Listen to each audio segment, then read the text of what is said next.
Sure. It's like you were reading my thoughts. No, I was trying to internalize and maybe then, but then it's better if you ask the questions at the end. Okay. But the thinking was maybe not the 30th of June, but a day earlier than that, so that there is enough room to report the implication of this amnesty on their books before the 30th of June.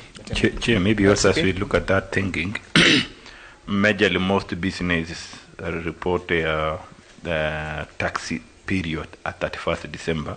Correct. What happens at 30th June is only a question of filing returns. So we also need to consider that the activity period of business always goes in hand with calendar period. Yes. And even year of income, as far as tax is concerned, majorly for individuals is 31st December. So, makes sense. Proceed. Thank you. And the next one is on clause 18, which I think has been prosecuted adequately on this floor, and it is with respect to the issue of the filing timelines. And our proposal is simply to buttress what has been tabled earlier, that given what we are experiencing currently with the technicalities around incomes and expenses validation, it is only fair that we stick to the June 30th as opposed to making it April 30th. We have a proposed new clause affecting Head B of the third schedule of the Income Tax Act. We have our proposed pay bands as prescribed in our submission. Chairman and members of Parliament, for your comfort, I think we are one of the few who have not only submitted here, but also submitted on the budget estimates proposals being taken. So we are also proposing a rationalization of expenditure as much as we are proposing amendments on the income side. And that proposal goes hand in hand with the personal relief, which we believe needs to be bumped up to 3,000 shillings as captured there. I think I transmit to Ngina.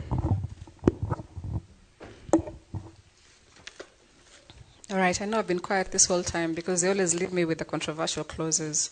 So we're proposing an amendment to clause 31. It's on VAT on money transfer services. And I saw that the CS Mbadi had a press conference yesterday trying to clarify that it was not intended to tax mobile money. The issue is the way it is currently drafted.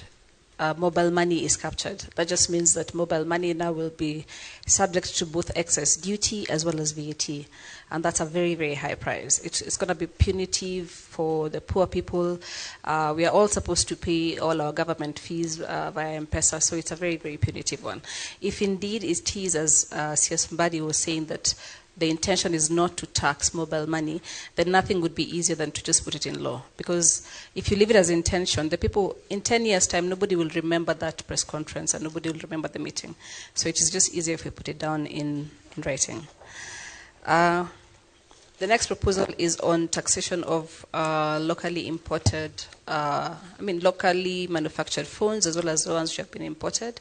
I think this again has been prosecuted quite a bit. It will just increase the cost of phones exponentially. I know I think there was a proposal again by CS Mbadi yesterday. He said that the proposal is that the import duty will be removed.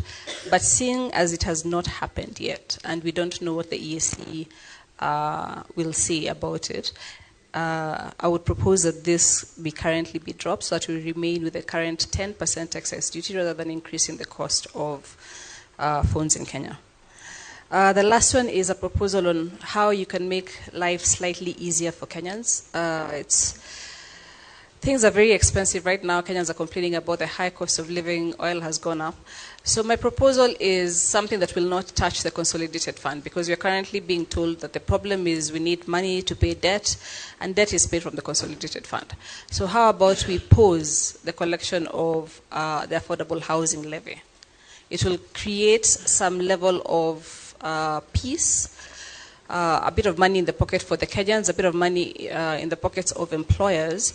And the reason is, one, we have already raised so much money. In fact, from the last time, I think the last time I had a report being filed, being placed in Parliament, was that there was so much money that they didn't know what to do with it, so they put it in bonds and treasury bills.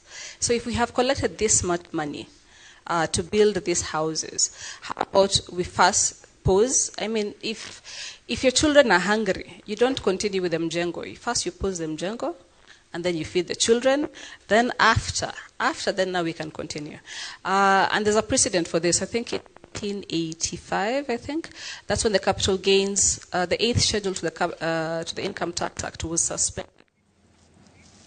Acio nĩ andũ matiganĩte na ikundi itiganĩte iria iragĩthiĩ na mbere kũheana woni wao ũkĩgĩmainie na ndereti ya kĩgĩna ya mwaka ũyũ.